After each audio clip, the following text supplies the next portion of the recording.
You know, it's one thing to say that there's going to be some sort of backlash, and this is how movies are going to be, and this, that, and the fourth.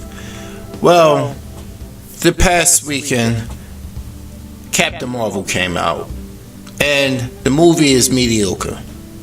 Whoop-de-doo. Okay? Doesn't do me no damage. But what bothers the shit out of me is that you have a bunch of grown men, yeah, a lot of them, taking what some little skinny blonde actress says to the heart. And I'm like, look, fellas, we've been doing this stance with women for the longest when it comes to things like feminism. We have. Now it's come to the fact that that's a buzzword for everything. We got channels out here just talking, oh my God, Supergirl is this. Yeah, we know Supergirl is that. Don't watch it. I stopped watching Supergirl because of that reason.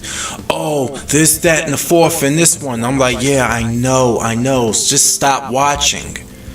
But it's hard for those who make content whose channels are based on watching. But I feel like this. If you're not going to talk about the issue at hand outside of being in your entertainment, what's the purpose sometimes? I ain't saying your whole channel got to be dedicated to talking about real issues, but when real issues bleed over into entertainment, which they will have and will continue to do, we got to attack it at its source. Okay? We really do. A lot of people don't want to attack it at the source. I'm not about telling people stuff they want to hear. That's not my forte. That's not what I do. Alright? Now, yes, there's a lot of overtly feminist things in entertainment today. It ruined Ghostbusters. Damn sure did. It ruined the Supergirl TV series. That didn't start until it hit CW. And God, CWs are like how they jump on every trend that's tracking with their demographic. And here I am. I'm older than their demographic, which is clearly obvious given the direction a lot of these shows went. And look what happened to Arrow. They had to put so much drama into that and stuff. Well, it's coming to an end, but they told their story already. It's done. 8 seasons is a good run. What to do? There have been shows like Banshee that ran for only 4 seasons because there's so much you could do before you jump the shark. And Arrow is at that point where, look, this is it. You might see Stephen Amell again. You're going to see them again every now and then, but they got to move on, you know? Look at the whole thing now. He wants to move on to do different things. He told the story he felt he wanted to tell, but he's getting a lot of offers from different actors, from different projects based on him being on Arrow. Then we have Emily Bett Rickards, who played Felicity. Oh my God, don't get me started on that. Ever since she started dating Alicia Tyler, that's been what she's known best as. You know. But anyway, I have seen this happen repeatedly, time and time again. And it's to the fact that my brain is just like I could just turn off my mind from the obvious BS and rate a movie for how entertaining it was. And Captain Marvel just wasn't that entertaining. It just wasn't. It's just no way to get around that. There's nothing you could do about that. But people want to bring fandom into it. They want to bring factions into it. With the whole Marvel and DC thing. And it's kind of hard to rate things when you have a personal bias at stake. And when somebody else doesn't agree with your personal bias, you calling them out for being biased, and that makes no sense to me. This is the gist I get from a lot of content creators especially in video gaming. Oh God, don't get me started on that. But we're gonna try to keep on track here with talking about movies and entertainment, comic related. It's not gonna stop. Okay? At the end of the day, these companies are here to make money. And how they gonna make money? By putting more asses in the seats. Okay? They know they got us for the most part. As men, they got men for the most part, but they've been tracking getting girls and women to be behind the character. I mean, did the actress go about it the wrong way with her mouth?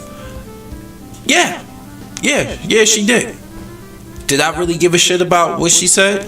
No. Why? Because I hear it all the time. Like, you think I really care about that? It's the fact that when you start actually, oh my god, this, that, and the other, this is a fucking travesty, this, that, and the other, I can't, this is feminist SJW stuff. You look worse, alright? We logical. We supposed to be the logical creatures here, brothers. Men in general. And when you start going off of emotion, who looks logical now? But then again, it can't be helped this day and age. A lot of us didn't have men growing up to raise us. A lot of us didn't.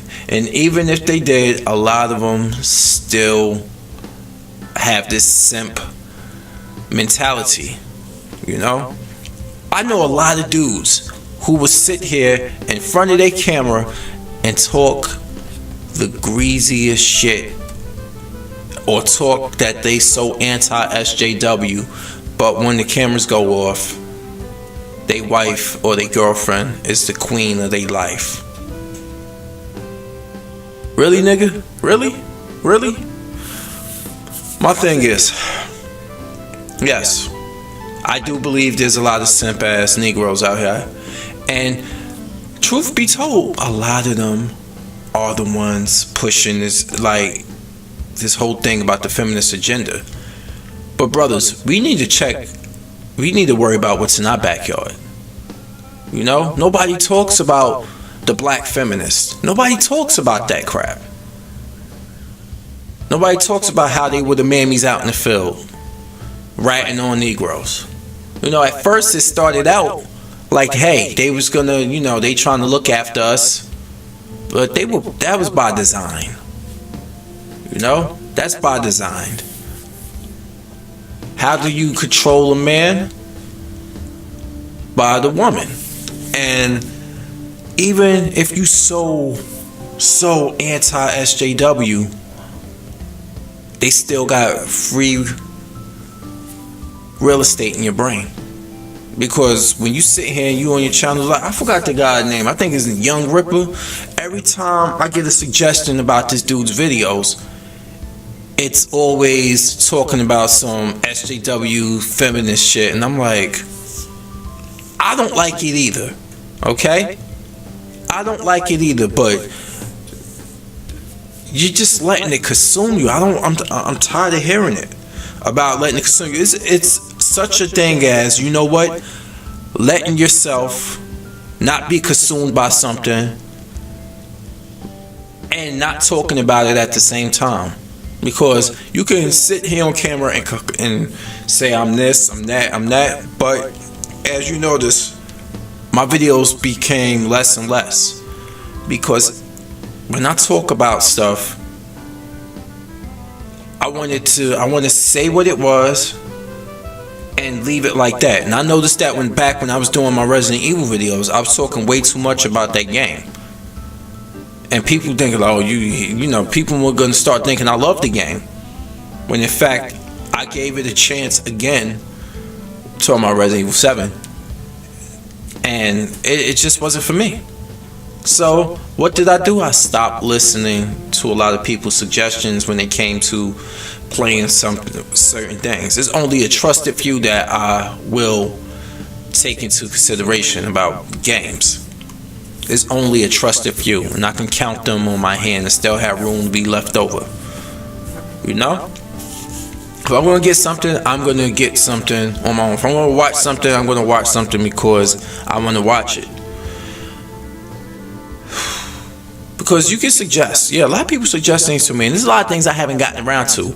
Like, there's somebody keep bugging me about doing the Resident Evil 2 remake review, and I'm like, do I really need to? Like, do I really need to do a Resident Evil 2 review right now? I could do one right now for you. It's good. It's pretty good. I can tell you what I don't like about it first. I don't like that the zombies are ultra resilient. Even though people might contest me and say, hey, this game is made to be survival horror. You're not supposed to kill everything. You're supposed to survive and conserve your ammo. Yeah, nice job, Columbo. I know that. The fact is, you redoing the lore of Resident Evil. How can you go from the Resident Evil 1 remake, where they turn into Crimson Heads if you don't blow their heads off, so they made it that you don't blow their heads off all the time with the Magnum. I get that.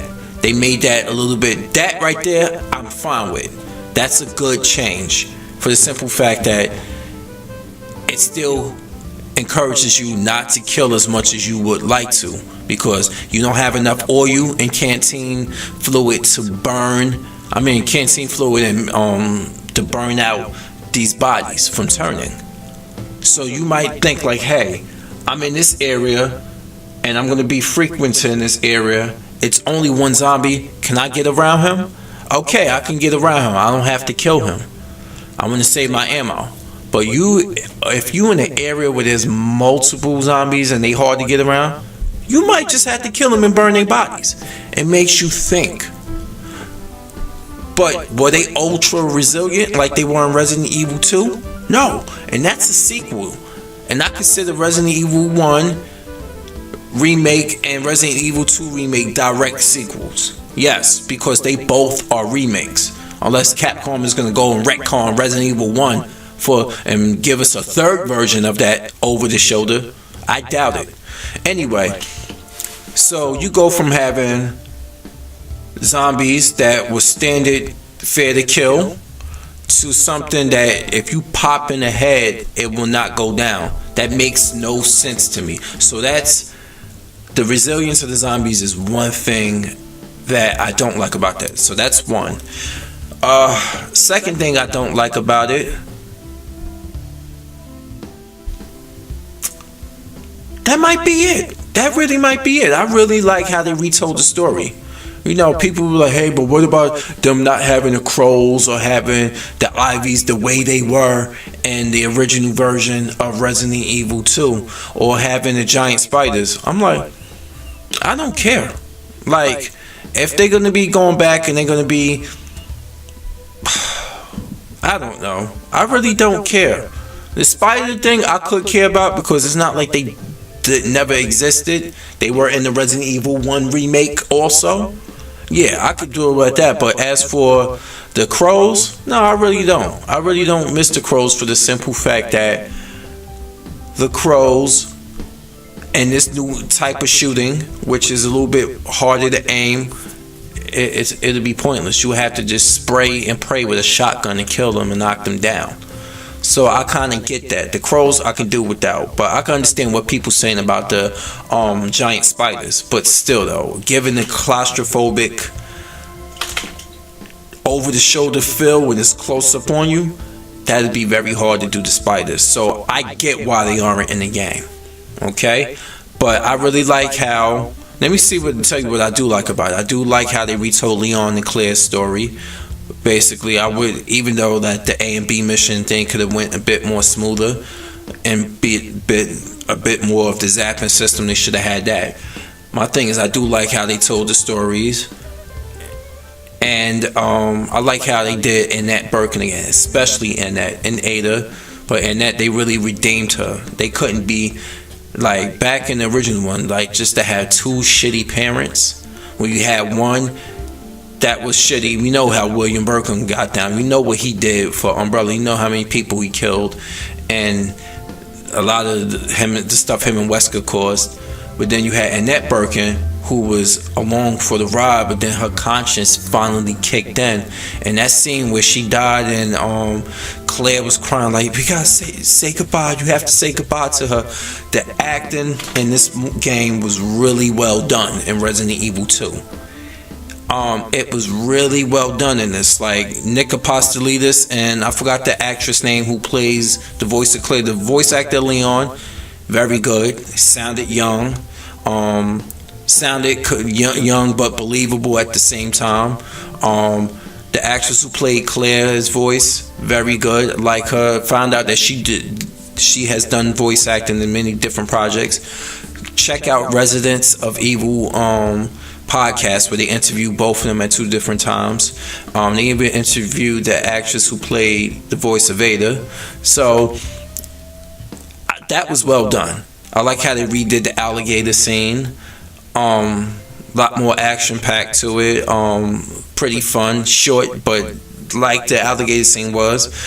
And I really like that how they did the sewer. Even though it was a little bit old, like a little overdone with the G embryos over the place. You know, we had one before, but it was crazy. They just really focused on making the game tense, making the game like survival horror. So I give the Resident Evil 2 remake like an 8.5 out of 10. To be honest with you. Okay. So there, you happy, Zero? You happy? That's my heartfelt review of Resident Evil 2 Remake. My main gripe was the resilience of the zombies, and that's basically it. That took 1.5 points off it for me. I think it's fun. I think it's a fun game. It's a tense game. It's a scary game. Mr. X, how they redid him. Let's not forget how they redid Mr. X. How he's relentless and how he follow you around, and how you go into a save room and be safe for him, but you come out the slightest, he would grab you and throw your ass out there and attack you and stuff. So everything in this game is coming after you with piss and vinegar, so you gotta be careful in this one. So Resident Evil 2, 8.5 out of 10. So back on to what I was saying before. A lot of these things don't make no sense to me. Like getting back into this whole movie thing and then the whole SJW thing. And I can understand with Captain Marvel. Like I give that movie like a 3 out of 5.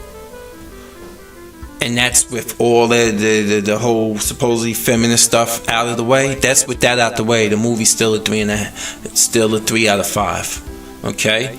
Don't like how they did Nick Fury. I mean, they took the mystique away from Nick Fury. You realize that he didn't lose his eye in a badass way. They swerved us with the scrolls, which I didn't mind too much because those were only a percentage of the scrolls, which people don't understand. They were a percentage of the scrolls, meaning these might have been refugees or so, but they were looking, but the scrolls are bad. You see that the Kree is bad, and Kevin Feige has announced that we haven't seen the last of the scrolls, so you best believe it's probably still someone on Earth. You never know. Really wanting to infiltrate different details. So I can get over that. The music, the Gwen Stefani song could have won. The No Doubt I'm Just a Girl. We know that Captain Marvel. We know Carol Danvers is a girl. We get that. But you could have kept Celebrity Skin in there with Hole. I like that. You could have kept that in there. You could have kept everything else, but like that Gwen Stefani song had to go. That really ruined the music for me and stuff. And another thing too, to clarify, I don't think Nick Fury was playing Waterfalls. That was just the background music. They was on their way to the car. It's still a bad choice. It still was a bad choice. But what this movie did good, I don't know, the special, like when she went binary and was flying off in space and fighting that one glance, I was like, wow, alright, this is the Captain Marvel we wanted to see, but it didn't happen as soon as we wanted it to happen. And And this is why the pacing of this movie and where this movie release window falls in really hindered the movie as well. For the simple fact that Captain Marvel is basically, hey, this is her movie, this is how she got her powers. What we can't finish in this movie, we're going to continue telling in Endgame. That's the feeling I got from this one. And that took away from it too. So Captain Marvel, 3 out of 5. I'm thinking 3.5. 3 out of 5. Okay, because I rate the movies with the 5 and the games with 1 to 10. So, and that's without all the SJW stuff. But people want you to hate this movie because they hate it too. That seems to be the nature with a lot of stuff. The thing is, for any games I hate, any movies I hate, I'm not asking anybody who subscribes to me, anybody who watch my videos, to agree with me. But when you hate something, people get offended over stuff that you don't like. And I can sit here and I can tell you valid things that I don't like about it, and people will still get upset about it. And I'm like, okay, there's a lot of things people say, and they can bring stuff to the table that I don't like. But you know what I don't do? I don't call you a hater. I just be like, I disagree. I don't even feel compelled to leave comments anymore. But when I see people talking out their ass about something without the facts, or if they made a mistake about something and I have something like, well, actually this is what happened and stuff, and I say it in a kind way, and you still want to comment and ban somebody from your channel? Oh no, I got a problem with that. But when you attack me and you attack my intelligence, and you clearly don't hear what I'm saying. Okay? You clearly don't respect somebody else's opinion. Like a while ago, I did a video about Ciara not being a saint, because she's not. People think like she's the success story. Oh, she did, this is the whole gist of the whole thing. Oh, she made a mistake and had a baby by Future. Did she make a mistake knowing that he had how many kids by how many women? Did she really make a mistake? Fuck out of here. She ain't make no damn mistake. And this leads me back into the whole thing right now. A lot of brothers I'm seeing on YouTube are doing videos like Young Ripper. He's doing videos about the whole SJW movement, and how it's messing with comic book related stuff. But you won't check your women in real life doing the same shit that's messing with us in real life. It goes deeper than this entertainment shit. While your girls sit there and watch Scandal when that was on and talk about it like this was such a great thing, that woman was getting bent over in a fucking broom closet by a white president who would not marry her. He wanted to have his all white children and his whole white family, and you're telling me your girl being into that kind of stuff, getting those ideas, or you got women online calling this nigga roaches? And look at that video that went viral. That woman, that what's her name? Damn, I wish I had a name. Something Swirls. The one that looked like IR Baboon from Cow and Chicken. Thanks Demetrius. That's a good reference, cause now it was. With fucking mop on her head. Kid Organic already talked about her and stuff. But anyway, this is what's going on right now. So black feminism has been fucking with black men for a long time now. Yeah, but look at the whole thing. Robert. Look at that whole situation. Who interviewed R. Kelly and let him act the fool on there and let it be aired? If she really cared about how the black man looked, she would have been like, hey, I'm not going to air this footage. Robert, I really need you to calm down and stuff and tell the story, tell your side of things. But hit dogs holler. and R. Kelly made a fool of himself on TV, and she let it happen. Look at Leaving Neverland. You telling me these flip-flopping accusers get a outlet once again? And Oprah, of all people? But no, talk about Captain Marvel. No, talk about this and that feminism when we ain't handling the feminism in our own communities. Okay? And the funny thing is, our communities are matriarchal. I think we the only matriarchal community in the United States when it comes to the races of people. I think we are. Hell, I know a lot of Puerto Rican families, and they got the son named Macho, nicknamed Macho. You know why? Because they raising that man they raising him to have some machismo. But then again, they ain't too far behind us either when it comes to the matriarchal thing, because they fuck up same way when it comes to choice of men, and same decisions too. Okay, they do. My dog's over here snoring, if you can hear them. Sorry about that. I'm trying to edit that out if I could, put a little bit of music over it. Anyway, but yeah, we need to handle that. We really do need to handle that and stuff. This is why I can't really care. I know I'm aware of it, and it annoys the shit out of me, but I can't let it consume me because I got bigger fish to fry. And when I walk out my house, I see a lot of that. Not everyone, but a lot of it.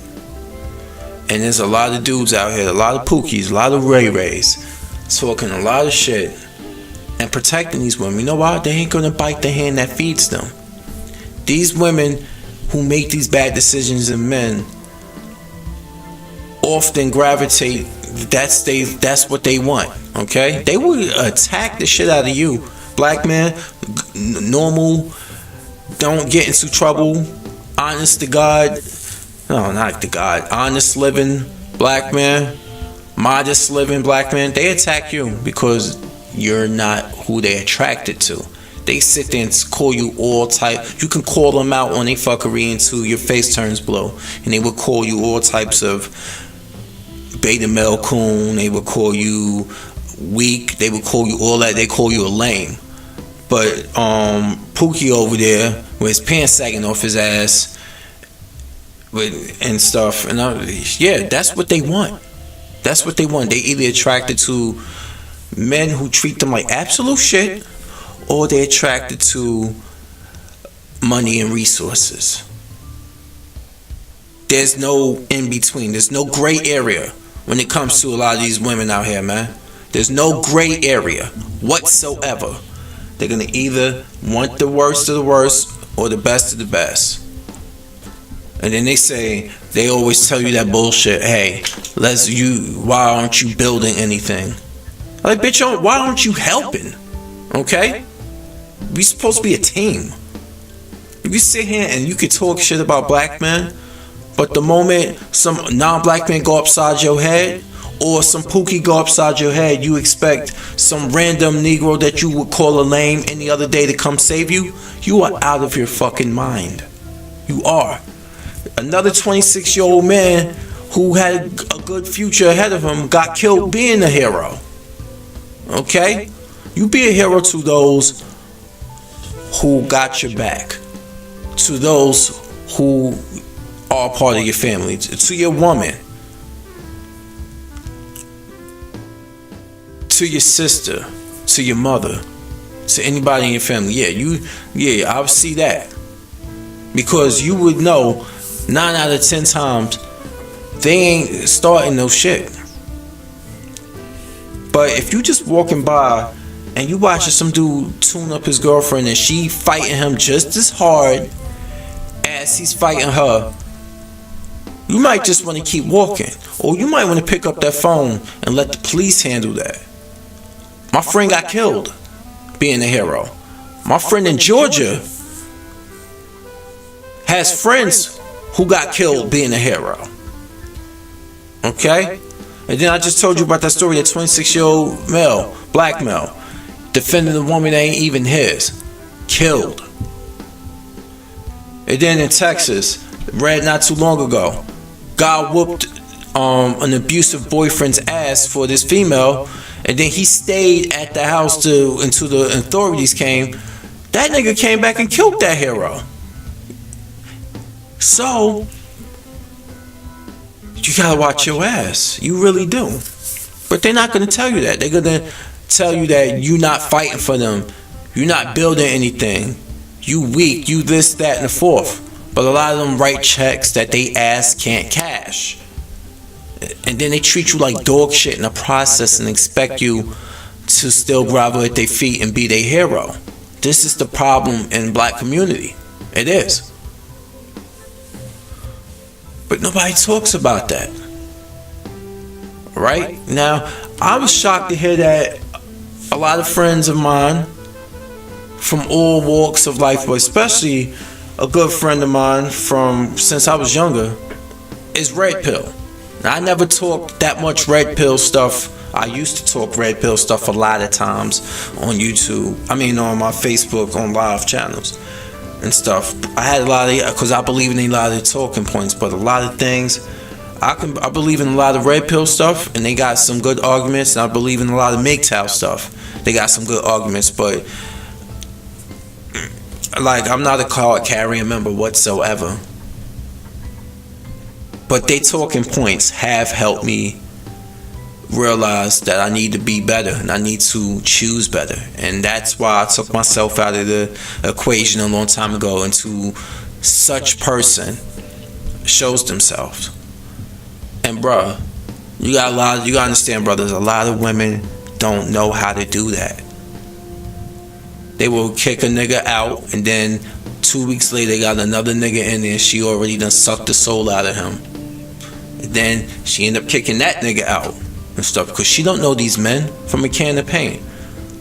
How you think there's been a lot of stories of women actually being the victim, their child being a victim of their boyfriend, because you don't know that boyfriend, you don't know his history, you don't know he's a sexual deviant. He dicked you down, had you turned out, and you moved him in because he capitalized over the fact that you can't be alone. You don't know how to be alone. Since you've been younger, you've been using what your appearance and your body to get you what you want, and you haven't been a good decision maker because your body and your pussy has got you what you wanted. It has. But when you find a guy who wants you to be more than that, who's looking for more than that, you don't know how to handle him, and you start to talk down on him because you just think that you can throw the naughty on the motherfucker and he's supposed to do your bidding. Not this nigga. Ain't happening. It's not happening. Okay? You could have caught me back when I was 23 years old, maybe. But about 18 years later, no, it's not gonna fly. Ain't happening. Sorry about that. You know? As good as it feels, no. Because sex is out there. Sex is out there, basically. It is. I mean, there's niggas willing to pay to play because they don't want to be putting up with that which is part of MGTOW and red pill philosophy, somewhat to a degree. But I got bills. I got bills, okay? And I ain't a fan of meaningless sex. You get me? I'm not. Some people just like, after you grow out of it at a certain age, like, I'm just like, you don't get tired of sex. You just get tired of the whole rigmarole when it comes to basically pursuing someone and putting up with somebody and stuff like that. And if you're going to be doing all of that, you want it to be with somebody that, you know what, they're going to stick around because they worth it and they think you're worth it. But no, of course, it's always our fault. You know, we tell them, like, you know what, we want better. Oh, you ain't shit. You ain't in no place you ain't got a leg to stand on. Well, like I think I said this before. One of my co-workers told me I shouldn't have standards. Why? Because I'm a building services worker. I shouldn't have standards. So I should just marry any water buffalo that presents themselves to me? No, I do not think so. Okay? Because health is wealth. Okay? It is. Health is wealth. And that's a problem nobody ever wants to talk about. Our women are out there taking L's when it comes to health reasons. And the men, we ain't too far behind them. We are not too far behind them. It has to end somewhere. It really does. But I can ramble on and on. And I've in the past ranted about a lot of things and I've actually compartmentalized them. I had the Black Conscious of Fury. I have things when I do things, movie, entertainment, and video games. So this rant here, this series of rants that I'm gonna start doing again. I might do another one, depends. This is just a culmination of all of that. So as usual, KazamaFury, I'm here, now I'm out. Peace.